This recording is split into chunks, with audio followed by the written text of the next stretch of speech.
Hello guys, कैसे हैं आप लोग। यूजीसी नेट जेआरएफ के सीरीज में मैं प्रीता कुमारी झा आपके इस वीडियो में लेकर आई हूँ paper 1 general paper unit 5 reasoning including math तर्क गणितीय तर्क सहित डे 2 को। डे 1 में हमने देखा था इसके जो पूरे होल सिलेबस थे उनको हमने देखा था, तर्क के कितने प्रकार हैं उसको हमने देखा था और 5 इम्पॉर्टेंट पॉइंट जो हमारे एग्जाम के लिए बहुत इम्पॉर्टेंट है और कुछ मैथमेटिकल जो पार्ट्स थे हमने उनको देखा था और हमने कहा था आपको कि यह बहुत आवश्यक है।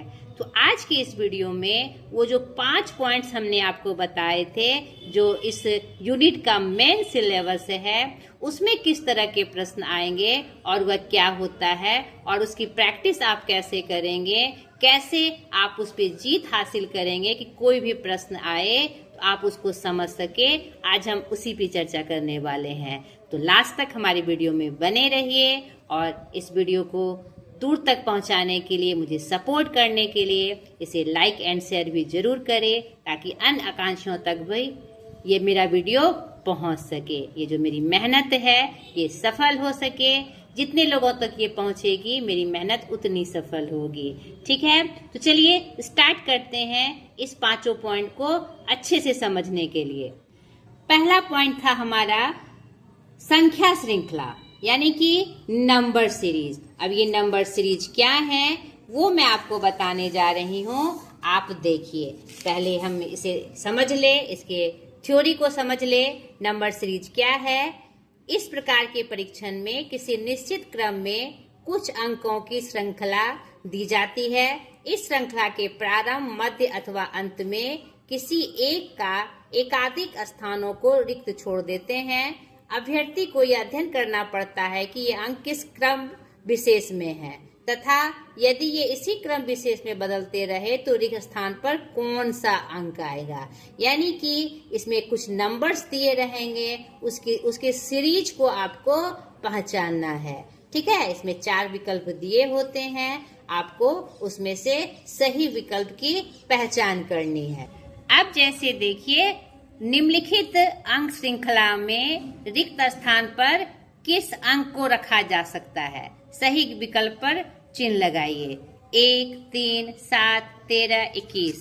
अब देखिए यहाँ पर ये जो प्रस्तुत श्रृंखला में हम देखते हैं कि प्रत्येक संख्या में क्रमशः 2, 4, 6, 8 जोड़कर उसके आगे वाली संख्या प्राप्त की गई है। अतः इसी क्रम में 2 का अंतराल रखते हुए अगली संख्या को प्राप्त करने के लिए 21 में 10 जोड़ना होगा। इस प्रकार सही उत्तर बी होगा यानी 31। क्लियर हुआ? अब यहाँ पर उदाहरण दिया हुआ था, इसकी व्याख्या दी हुई थी तो आपने फटाक से पहचान लिया। नहीं, आपको यहाँ पर क्या सेंस लगाना है, यानी जो क्रम दिए हुए हैं, यहाँ पर जो आपके क्रम दिए हुए हैं उसको आपको समझना है कि वो किस फॉर्म में होंगे। यहीं पर गलती नहीं करनी है। मैंने क्या बताया, ये यूनिट बहुत ही स्पेशल है। या तो अगर आप समझ जाते हैं तो सबसे हल्का और नहीं समझते हैं तो 0 पे आउट। क्लियर? तो यहाँ पर आपको इसी चीज को समझना है कि ये किस क्रम में होंगे। ठीक है, और इससे जुड़ी एक और मैं आपको बात बता दूं कि नंबर सीरीज का जो प्रश्न आता है, यहाँ पर मैंने जहाँ पर मैं फंसती थी मैं वो चीज लेकर आई हूँ ताकि आप भी ना फंसे। नंबर सीरीज में एक बात बहुत इम्पोर्टेंट होती है, उसका जो क्रम है अगर घटते क्रम में होगा, यानी नंबर सीरीज का क्रम अगर घटते क्रम में होगा तो वह या तो वह माइनस हो रहा होगा या फिर वह भाग हो रहा होगा उसका। ठीक है, यानी माइनस होता है या फिर डिवीजन होता है। और इंक्रीज वे में है, बढ़ते हुए क्रम में है, तो या तो वह प्लस में होगा या तो वह मल्टीप्लिकेशन में होगा, गुणन में होगा। ये बातें आपको याद रखनी है नंबर सीरीज में। समझ में आ रहा है ना? यानी कि घटते क्रम में है तो या तो वो माइनस में होगा या वह भाग में होगा, तो आपको पहचानने में आसानी होगी। तो सबसे पहले हम क्या देखेंगे कि नंबर जो सीरीज है वह घटते क्रम में है कि बढ़ते क्रम में है। उसके बाद उसमें हम ये घटते क्रम में है तो माइनस और डिवीजन, और बढ़ते क्रम में है तो प्लस और गुना, मल्टीप्लिकेशन। जैसे देखिए यहाँ पर मैं एक उदाहरण लेकर आई हूँ छोटे से जगह में। देखिए जैसे कि 120, 99, 80, 63, 48, नेक्स्ट क्या होगा। यहाँ पर देखिए उसका जो क्रम है वो घटते क्रम में है, या तो माइनस होगा या तो डिवीजन होगा, मैंने बताया। तो यहाँ पर देखिए घटते क्रम में है। आप देखिए पहले 21 घटा है, फिर 19 घटा है, फिर आपका 15 घटा है, नहीं घटते हुए क्रम में ये बढ़ रहा है, यानी 19, 20, 21 3 घटा, 16, 17, 18, 19, 20, 21 यानी 3 3 6 घटा।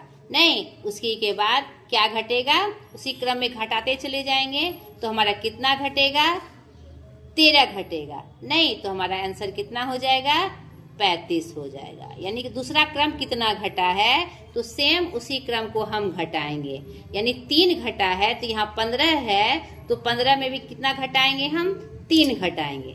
ठीक है, 13, 14, 15 तो 13 घटाएंगे तो हमारा आंसर कितना आएगा, 35 होगा। ये चीज जानना है।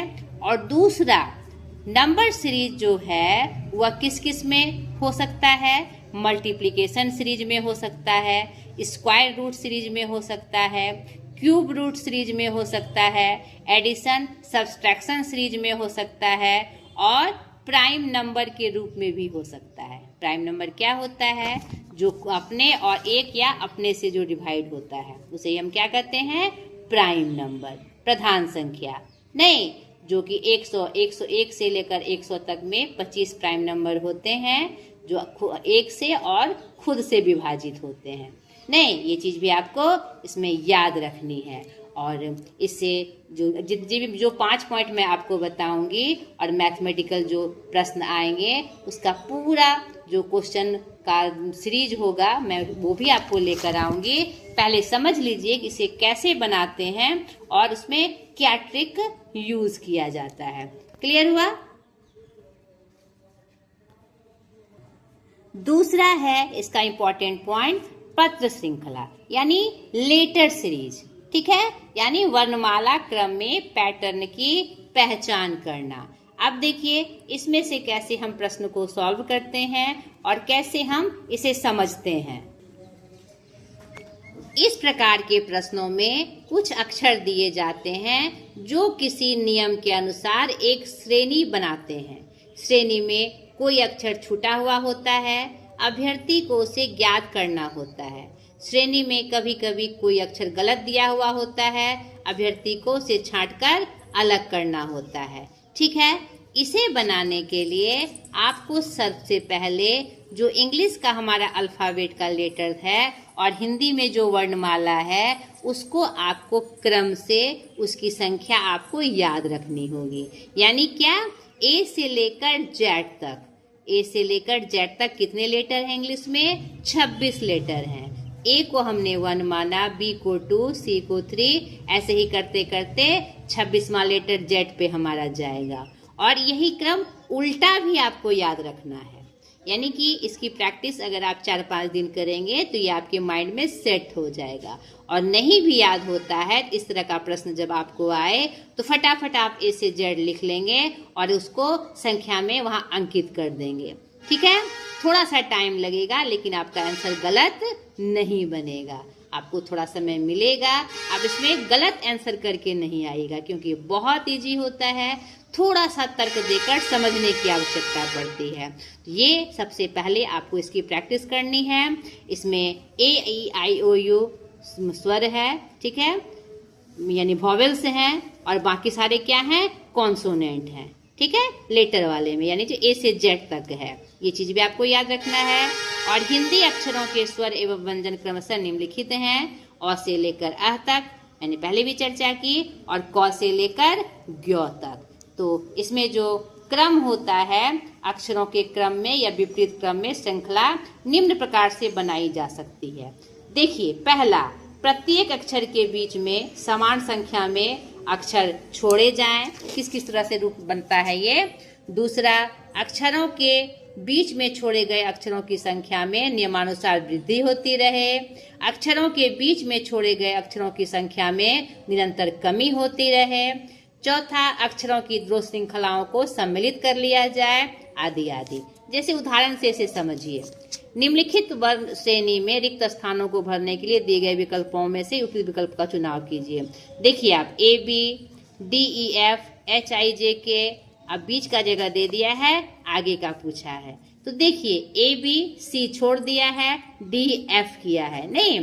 फिर देखिए जी एच छोड़ दिया है, जी छोड़ दिया है, एस से स्टार्ट किया है। फिर आई जे के और 2, 3 और 4 आया है, नहीं। अब 5 होगा तो 5 में यहाँ भी आपको एक अंक छोड़ देना है, यानी क्या करना है, आई छोड़ देना है, जे के एल एम एन ओ, ठीक है, P, J K L M N O P. यहाँ पर जे को छोड़ देना है, सॉरी। वर्णों के प्रत्येक पद में देखिए एक वर्ण के बढ़ने से प्रवृत्ति है, सभी वर्णमाला के क्रमानुसार है तथा प्रत्येक पद के पश्चात वर्णमाला का एक वर्ण छोड़ दिया गया है। अतः इस आधार पर रिक्त स्थानों में M N O P Q का समावेश होना चाहिए, ठीक है। M N O P Q, a number यहाँ सही होगा। यानी कहने का मतलब है कि आपको ट्रिक समझना है, यानी यहाँ पर जो दिया हुआ है क्रम, आपको इसको समझना है। जैसे हमने नंबर सीरीज में समझा था कि किस क्रम में ये होगा, यहाँ पर इसे भी आपको समझना होगा। पहले, दूसरे, तीसरे से या चौथे से भी दिया हुआ है, बीच में दिया रहे, चाहे लास्ट में पूछे, आपको समझना है कि वो किस क्रम में व्यवस्थित किया गया है। इसी का आपको प्रैक्टिस करना है, ठीक है।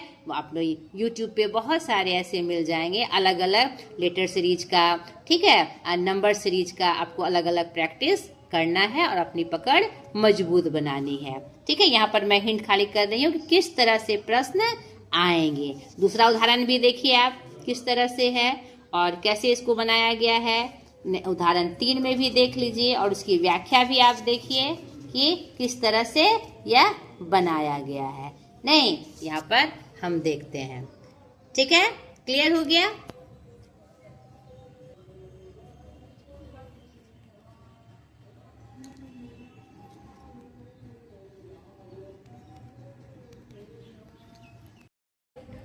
तीसरा है कूट लेखन, कोडिंग एंड डिकोडिंग, यानी कोड बनाकर उसको फिर समझना, ठीक है। कैसे बनाया जाता है, किस तरह से कोड किया जाता है और कैसे आपको उसको समझना है। यहाँ पर इसकी थ्योरी देखिए आप आराम से।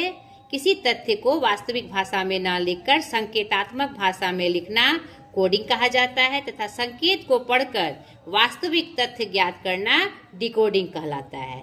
कूट एक प्रकार की संकेत पद्धति, सिस्टम ऑफ सिंबल है। अतः कोडिंग एक ऐसी गुप्त भाषा है जिसके द्वारा अभिष्ट व्यक्ति को सूचना प्रसारित की जाती है जिसे अन्य कोई व्यक्ति नहीं समझ पाएगा। क्लियर हुआ।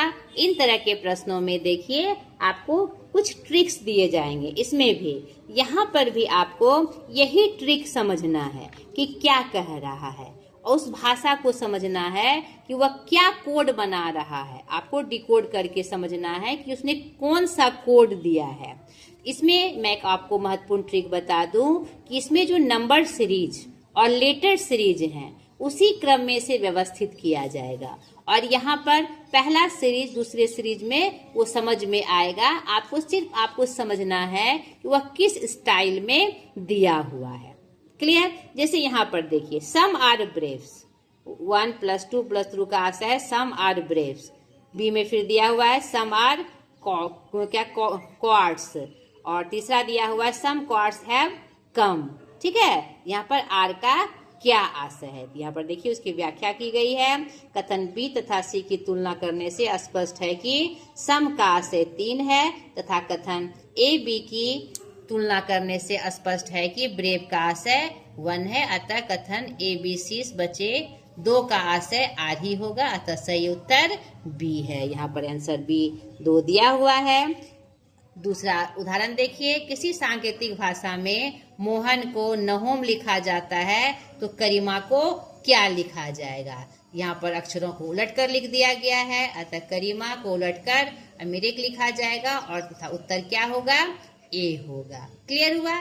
खाली आपको ट्रिक समझना है। इसमें कुछ पद्धतियों का प्रयोग किया जाता है आपको कोडिंग डिकोडिंग में, वो मैं आपको बता रही हूँ। देखिए, अग्रगामी क्रम पद्धति, फॉरवर्ड सीक्वेंस पैटर्न, इसके अंतर्गत किसी शब्द के प्रत्येक अक्षर की कूट रचना अंग्रेजी वर्णमाला के बढ़ते हुए क्रम में की जाती है। बैकवर्ड सीक्वेंस, पश्चगामी क्रम पद्धति पैटर्न, इसके अंतर्गत किसी शब्द के प्रत्येक अक्षर को कूट रचना अंग्रेजी वर्णमाला के विपरीत क्रम में की जाती है। ये आपको बहुत इंपॉर्टेंट कोडिंग डिकोडिंग के लिए, क्योंकि मैंने बताया कि लेटर सीरीज और नंबर सीरीज से ही यह सेटिंग होती है। तीसरा है लुप्त अक्षर पद्धति, स्किप्ड लेटर पैटर्न, इसके अंतर्गत किसी शब्द की कूट रचना वर्णमाला के क्रम में एक या दो, एक से अधिक अक्षरों को बीच में छोड़कर की जाती है। चौथा है विपरीत अक्षर पद्धति, ठीक है, रिवर्स लेटर पैटर्न, इसके अंतर्गत किसी शब्द की कूट रचना प्रत्येक अक्षर को विपरीत क्रम में रखकर की जाती है। सादृश्य अक्षर पद्धति, एनालॉजिकल पैटर्न, इसके अंतर्गत किसी शब्द की कूट रचना सादृश्यता के आधार पर की जाती है। स्थापन पद्धति, सब्स्टिट्यूशन पैटर्न, इसके अंतर्गत शब्दों को एक ऐसी श्रृंखला दी जाती है जिसका प्रत्येक शब्द किसी अन्य शब्द के रूप में कूटबद्ध होता है। ठीक है। मिक्स्ड पैटर्न, इसके अंतर्गत 3 या 4 संदेशों को सांकेतिक रूप में दिया जाता है जिनके आधार पर किसी शब्द विशेष के कूट का चयन करना होता है। ठीक है, यानी पूरा फोकस आपको ये करना है कि जो सीरीज दिया हुआ है किस पैटर्न में दिया है उसको समझना, हड़बड़ाना नहीं है इसमें। चिन्ह एवं प्रतीक पद्धति, साइन एंड कैरेक्टर पैटर्न, इसके अंतर्गत शब्दों की कूट रचना चिन्हों एवं प्रतीकों के द्वारा की जाती है। क्लियर हुआ? तो ये कोडिंग और डिकोडिंग से संबंधित कुछ महत्वपूर्ण ट्रिक्स थे। मैं सारे ये जो पॉइंट्स बता रही हूँ उसका क्वेश्चन सीरीज में लेके आऊंगी, इम्पोर्टेंट, ताकि आपको समझने में बहुत आसान हो। तो पहले इसके ट्रिक को आप समझ लीजिए, फिर आप जानिएगा कि किस तरह के प्रश्न और आ सकते हैं। नेक्स्ट टॉपिक है संबंध, रिलेशन। ये बहुत ही इम्पोर्टेंट है और इसी में से सबसे ज्यादा स्टूडेंट फंसते हैं, लेकिन थोड़ा सा ट्रिक आप समझ लीजिए तो ये आपके लिए बहुत आसान हो जाएगा। इसमें संबंध एवं सादृश्य परीक्षण की वह विधा है जिसके अंतर्गत विविध प्रकार की वस्तुओं अथवा व्यक्तियों के अंतर संबंधों पर विचार किया जाता है, चाहे वह मानवीय संबंध हो या वैविध्यपूर्ण। ठीक है, निर्जीव पदार्थों के पारस्परिक संबंध हो अथवा सादृश्य मात्र ही क्यों न हो। ठीक है, सभी प्रकार के संबंधों एवं संबंधगत कारणों का परीक्षण करके इसके अंतर्गत किया जाता है। कभी कभी किन्हीं ऐसी दो वस्तुओं या भावनाओं को भी रखा जाता है जो कि संबंध अथवा सादृश्य वसात एक दूसरे से संबंधित हो। ठीक है, जैसे देखिए निम्नलिखित प्रश्न में दिए गए दो शब्द दिए गए हैं जो आपस में किसी संबंध विशेष से संबंध हैं। उस संबंध विशेष का अध्ययन करते हुए इस विकल्प का चयन कीजिए। जैसे देखिए, चाबी का छल्ला, चाबी, टीम, खेल, भीड़, नेता, गुलदस्ता, फूल, आकाश, तारे। विकल्प सी इस प्रश्न का सही उत्तर है, क्योंकि जिस प्रकार चाबी के छल्ले में चाबियां लगी होती है इस प्रकार गुलदस्ते में फूल लगे होते हैं। दूसरा देखिए, इस प्रश्न में 3 शब्द दिए गए हैं। इन तीनों शब्दों के अंतर संबंधों का अध्ययन करते हुए उस विकल्प का चयन कीजिए। जैसे देखिए, टेबल, चेयर, फर्नीचर, यानी मेज, कुर्सी, ये क्या है, किसके पार्ट है, फर्नीचर के पार्ट है। अब देखिए ऑप्शन में छात्र, कक्षा, संस्था, मेज, फर्नीचर, बढ़ई, मेज, फर्नीचर, स्टील, भौतिक शास्त्र, रसायन शास्त्र, विज्ञान। तो इसका सही आंसर क्या होगा, डी। ये थोड़ा आसान था, क्योंकि जिस प्रकार टेबल, कुर्सी, फर्नीचर के प्रारूप हैं, भौतिक शास्त्र, रसायन शास्त्र किसके प्रारूप हैं, विज्ञान के प्रारूप हैं। और इसमें सबसे इम्पोर्टेंट इस तरह के भी प्रश्न आ सकते हैं, और इसमें सबसे इम्पोर्टेंट प्रश्न आता है मानवीय संबंध का। तो ये मैं आपको स्पेशली बताऊंगी, ये किताबी भाषा में आपको समझ में नहीं आएगी, मैं उसका फुल ट्रिक आपको समझा रही हूँ। इसके लिए पहले आपको ये चीज समझना होगा, हमारे जो रिलेशन होते हैं कौन क्या लगते हैं, इस चीज को आपको जानकारी होनी चाहिए। यानी ग्रैंड फादर से लेकर ग्रैंड मदर से लेकर नीचे तक के जो रिश्ते होते हैं क्या कहलाते हैं, आपको ये समझना होगा। ठीक है, तो इस तरह के प्रश्न में आपको क्या करना है, मतलब कि मेकिंग फैमिली ट्री, रिलेशनशिप में आपको एक फैमिली ट्री बनाना होता है। और हमेशा अगर आप डायग्राम बनाते हैं, ड्रॉ करते हैं, तो फिर आपको बिल्कुल दिक्कत नहीं होती है प्रश्न को हल करने में। इसी से संबंधित मैं कुछ बातें लेकर आई हूँ। अब देखिए, जो फैमिली ट्री बनाते हैं, नॉर्मली हम क्या बनाते हैं, फीमेल को सर्कल में दिखाते हैं, मेल को स्क्वायर में दिखाते हैं। जो सेम जनरेशन के होते हैं उसमें सेम डायरेक्शन हम दिखाते हैं, ठीक है। स्पाउस यानी जो जीवन साथी हैं, या तो उसको इस चिन्ह में दिखाते हैं या फिर बड़े प्लस में दिखाते हैं। यहाँ पर मैं लिखना भूल गई कि जो जीवन साथी का जो होता है उसको हम एक दूसरे से समन्वित दिखाते हैं या बड़े प्लस में इसको हम दिखाते हैं, ठीक है। जीवन साथी एक दूसरे को बड़े प्लस में हम दिखाते हैं। जो एभव जनरेशन है यानी हमारे ऊपर के जनरेशन है, जो हमसे बड़े हैं, तो बड़े में कौन होंगे, दादा दादी, चाचा चाची, माता पिता, ये हमसे बड़े होंगे, चाहे वो हमारे मायके पक्ष के हो चाहे हमारे ससुराल पक्ष के हो, क्लियर। और जो नीचे के होंगे उसके लिए हमारा नीचे दिखाया जाता है, और जो सेम होंगे यानी चचेरे फुफेरे भाई बहन, ठीक है, ये सब क्या होंगे, सेम जनरेशन यानी इस डायरेक्शन में दिखाए जाएंगे। इसी से आपका सवाल हल होगा। तो जनरेशन में कौन कौन से आते हैं, हमारे ग्रैंड पेरेंट, चाहे मैटरनल हो मामा घर के या पैटर्नल ससुराल पक्ष के, ठीक है, माता पक्ष के और ससुराल पक्ष के, जो कि अप डायरेक्शन में होते हैं। या समझिए आप अप डायरेक्शन में उसको दिखाएंगे।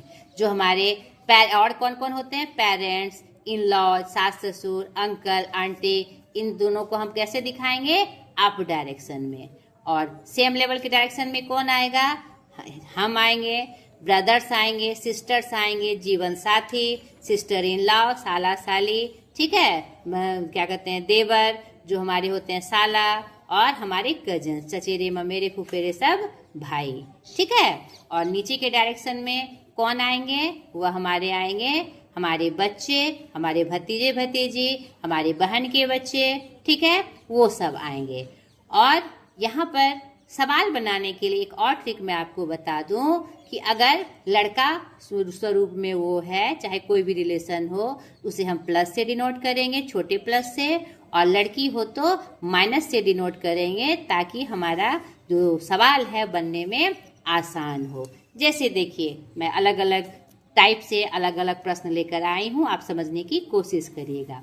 जैसे देखिए, B is brother of D but D is not brother of B, ठीक है, समझना है। F is father of B, C and A are क्या है, मैरिड टूगेदर, यानी दोनों पति पत्नी हैं। F is son of C but C is not mother of F. E is brother of A, how is A related to B. आपको प्रश्न देखकर, कितना बड़ा प्रश्न है, आपको घबराना नहीं है। जो मैंने यहाँ पर ट्रिक बताए, इसीलिए मैं इस तरह से आपको लेकर आई कि जैसे भी आप समझे, आपको समझना है इसको, नहीं तो अब देखिए मैंने क्या बताया कि आप स्टार्टिंग से ही करेंगे। क्या है भाई, जो संबंध होगा उसी डायरेक्शन में हम ड्रॉ करेंगे। जैसे देखिए, पहला क्या कहा, B is brother of D, तो हमने बी डी को ब्रदर सेम डायरेक्शन में दे दिया। और फिर क्या है, but is D is not brother of B, तो डी अगर ब्रदर नहीं है तो निश्चित रूप से क्या होगी, बहन होगी। इसे मैंने सर्कल में दिया। आगे की लाइन देखिए, F is brother of B, और एफ भी क्या है, बी का भाई है, वो भी हमने सेम डायरेक्शन में ड्रॉ कर दिया। C and R married together, C and E को मैंने क्या किया, वो एक दूसरे से क्या है, शादीशुदा है, तो मैंने सी ए को एक साथ दिखा दिया कि दोनों की शादी हुई है, ठीक है, यानी सेम डायरेक्शन में हमने जो डायरेक्शन बनाया था वो हमने कर दिया।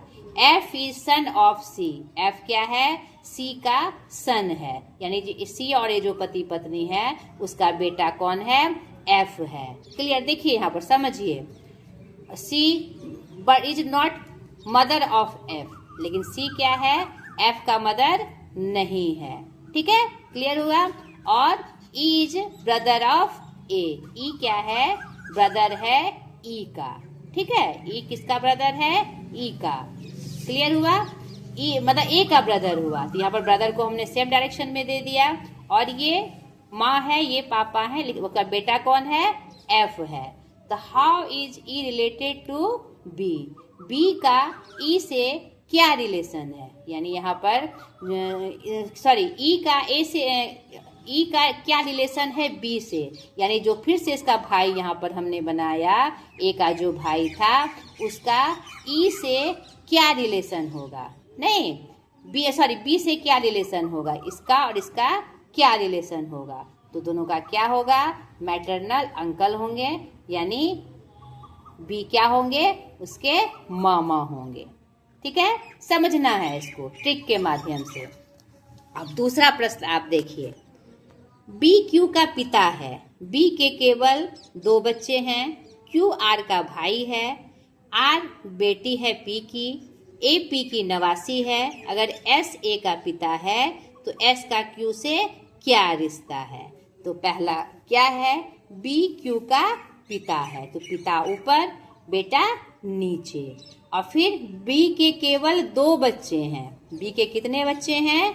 2 बच्चे हैं। क्लियर हो गया? क्यू आर का भाई है, क्यू आर का भाई है, तो सेम डायरेक्शन हमने दे दिया। आर बेटी है पी की, और ये पी की क्या है? बेटी है, यानी ये माइनस में है। नहीं, ए पी की नवासी है, ए उसकी नवासी है यानी नीचे है, और नवासी मतलब नतनी होता है, तो उसे भी हमने माइनस में दे दिया। अगर एस ए का पिता है, एस ए का पिता है, किसका पिता है? ए का पिता है, यानी दोनों क्या हुए? पति पत्नी हुए, क्योंकि आर की बेटी नवासी ये हुई नहीं, तो ये एस भी क्या होगा? उसका पिता होगा, इसलिए इसने बड़े मतलब प्लस से मैंने इसे डिनोट किया है। तो एस का बी से क्यू से क्या रिश्ता है? तो क्यू और एस का क्या रिश्ता होगा? आप देख लीजिए यहाँ पर, क्यू अगर इसकी माँ है तो उसका क्या होगा? वो बहनोई होगा। नहीं, ये भाई है तो इसका क्या होगा? ये बहनोई होगा। बस इसको आपको अपने से बनाइएगा तो ये आपको और समझ में आएगा, अच्छे से समझ में आएगा। आप देखिए और भी प्रश्न हैं, उसे भी ध्यान से देखिए, और मैंने इसे ड्रॉ करके समझाया भी है। आप इसे स्क्रीनशॉट लेके देख लीजिए। आपको इसे अपने से बनाने की कोशिश करिएगा, आपको अच्छे से समझ में आएगा। स्टार्टिंग से ही ड्रॉ करना है, एकदम स्टार्टिंग से ड्रॉ करना है। आप देख लीजिए, ये मैंने क्लियर करके ट्रिक्स के माध्यम से हमने आपको इसे बता भी दिया है। आपको अगर नहीं समझ में आए तो आप मुझसे फिर पूछ सकते हैं, आप मुझे कमेंट करके बताइए कि ये सब मुझे समझ में नहीं आया। मैं जितने ट्रिक बताए, मैं आशा करती हूँ इसे आप जरूर समझ जाएंगे। तो ये मैंने रिलेशन से संबंधित बातें बताई। और 5वां जो सबसे इम्पोर्टेंट हमारा था, ये इम्पोर्टेंट मैंने इसलिए कहा क्योंकि इसमें जो सवाल आते हैं, इसमें बहुत ज़्यादा मतलब कि हाईली क्वालिफाइड सवाल नहीं आते हैं, सिंपल सवाल आते हैं, और लेकिन सिंपल में ही लोग फंस जाते हैं। इसमें मुख्य रूप से किसी एक को अलग छांटना होता है। जैसा कि देखिए, मैं आपको यहाँ पर समझा देती हूँ। क्लासिफिकेशन में जो आपके प्रश्न आएंगे वह किस तरह से आएंगे? क्लासिफिकेशन का जो आधारित प्रश्न होता है, इसमें वस्तुओं को वर्गीकृत करने एवं उस वस्तु को ज्ञात करने की योग्यता की जांच करने के लिए दिए जाते हैं, जो समूह की अन्य वस्तुओं के समान विशेषताओं को नहीं रखती हैं। मैंने बताया ही अभी आपको। अर्थात वर्गीकरण का अर्थ एक दिए गए समूह की वस्तुओं को उनकी समान विशेषताओं के आधार पर छांटना और विसंगत वस्तु को चिन्हित करना है। इसके अंतर्गत इस प्रकार के देखिए 4 विधियों का प्रयोग किया जाता है। शब्दों का वर्गीकरण, वर्णमाला वर्गीकरण, ठीक है, देख लीजिए इसमें और क्या क्या बातें आती है। गणितीय वर्गीकरण और गुणमूलक वर्गीकरण, ठीक है। लेकिन इसमें मेन चीज आपको याद रखना है, इसमें ऑड चीज आपको चुननी है, नहीं ऑड वन आउट करके आपको इसमें चिन्हित करना है। निश्चित रूप से ऑड या तो विपरीत अवस्था में रहेगा, नेगेटिव थिंग में, तो पॉजिटिव चुनना है। पॉजिटिव वे में एक जैसा मिलता जुलता गुण रहेगा तो आपको नेगेटिव चुनना है। यहाँ पर भी आपको ध्यान देना है कि उसमें से ऑड क्या है। हो सकता है नेगेटिविटी के साथ 4 दिए रहे और पॉजिटिव का एक चीज दिया रहे, तो उसमें से आपको वही छांटना है, अलग वाली चीजें छांटनी है। इसमें यह ध्यान देना है। ठीक है, आशा करती हूँ ये समझ में आया होगा। इसके अलावे हमारे जो इसमें संबंधित प्रश्न आएंगे आपके लीनियर इक्वेशन से आ सकते हैं। लीनियर इक्वेशन में आपको क्या करना है, हाँ डायरेक्शंस वाले भी सवाल आते हैं। मैंने यहाँ पर अपना जो मैं तैयारी कर रही थी तो मैंने लिख के रखा था, इसमें डायरेक्शन वाले सवाल आते हैं कि एक आदमी उत्तर से पश्चिम दिशा में ऐसे गया, इतना किलोमीटर गया, फिर इस दिशा से इसमें इतना किलोमीटर गया, फिर उधर से वहाँ गया, तो स्टार्टिंग से लेकर वहाँ तक की दूरी कितनी। तो इसमें डायरेक्शन से भी संबंधित आप कुछ प्रश्नों को जरूर देख लीजिएगा, छोड़ना नहीं आपको। लीनियर इक्वेशन में आपको जो प्रश्न आएंगे वह देखिए, जैसे कि समझिए यहाँ पर, जैसे कि यहाँ पर देखिए मैं एक प्रश्न लेकर आई हूँ कि अनिल से मतलब दुगना बड़ा है, 3 इयर्स पहले वह 3 गुना था, तो उसका करंट एज क्या होगा। यहाँ पर मैं उसका आंसर भी मैं लेकर आई हूँ कि देखिए ये लीनियर इक्वेशन में क्या होता है, हमको प्रश्न को समझकर उसका इक्वेशन बनाना पड़ता है और इक्वेशन को फिर सेट करके हमें आंसर निकालना होता है। तो इस चीज को भी, ट्रिक को आपको समझना है कि कैसे उसको इक्वेशन में हम बनाएंगे और फिर कैसे हम उसमें सेट करके आंसर निकालेंगे। इसके लिए सबसे पहले आपको एक टेबल बनाना होता है, यानी जो नाम दिया रहे, जो चीज पूछा जाए करंट, और जैसे कि और पिछला पूछा जाए या अगला पूछा जाए, उस तरह का टेबल बनाकर आपको सेट करके इक्वेशन निकालना है। तो आपका ये सवाल भी हल हो जाएगा। इसके अलावे आपको रेशियो, एवरेज से कुछ प्रश्न आएंगे और जो कि मैं अगले वीडियो में आपके लिए लेकर आऊंगी। आज तक के लिए इतना ही, क्योंकि आपको इतना ही समझना पहले आवश्यक है ताकि आप अपने विषय वस्तु को अच्छे से समझ पाए। ठीक है, एक एक करके ही समझना है, हौच पौच नहीं होना है। तो आज तक के लिए इतना ही, ढेर सारी शुभकामनाओं के साथ अगले वीडियो में फिर इसका तीसरा पार्ट लेकर मैं हाजिर हो जाऊंगी। आज तक के लिए इतना ही, बाय।